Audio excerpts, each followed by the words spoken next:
लेकिन चूंकि हमें भारतीय जनता पार्टी को हराना था, इसलिए पार्टी आला कमान ने प्रदेश नेतृत्व और हमारे प्रभारी के ऊपर यह बात छोड़ी कि आप देख लीजिए, हमारा पहला उद्देश्य होना चाहिए कांग्रेस जीते,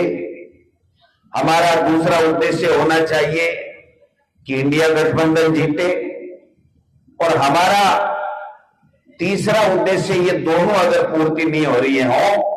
तो फिर हमारा उद्देश्य होना चाहिए कि भारतीय जनता पार्टी का सांसद हार करके उनकी सीटें कम आए। इसलिए हमने,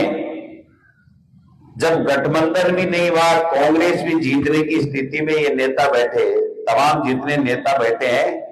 एक एक को 50-50 बार पूछा कि आप बताइए,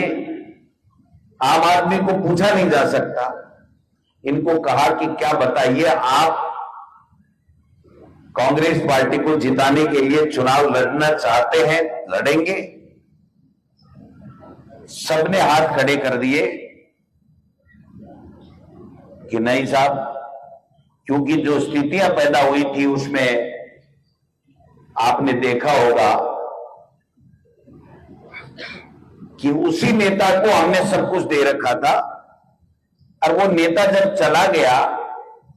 तो इनको क्या दोष दें। इन्होंने कहा कि साहब,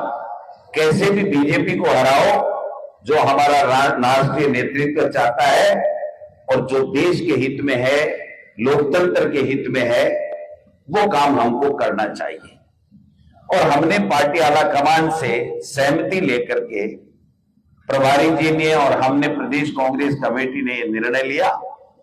कि हमें बीजेपी को हराने के लिए राजकुमार रोज को समर्थन देना चाहिए, क्योंकि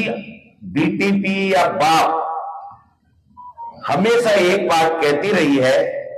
कि हम बीजेपी में मरे ही नहीं जाएंगे, बीजेपी की रीति नीति में विश्वास नहीं करते। तो हमने ये सोच करके कि भाई कम से कम भारतीय जनता पार्टी का एक सांसद कम होगा और ये कभी जिंदगी में बीजेपी में नहीं जाएंगे, तो कम से कम देश को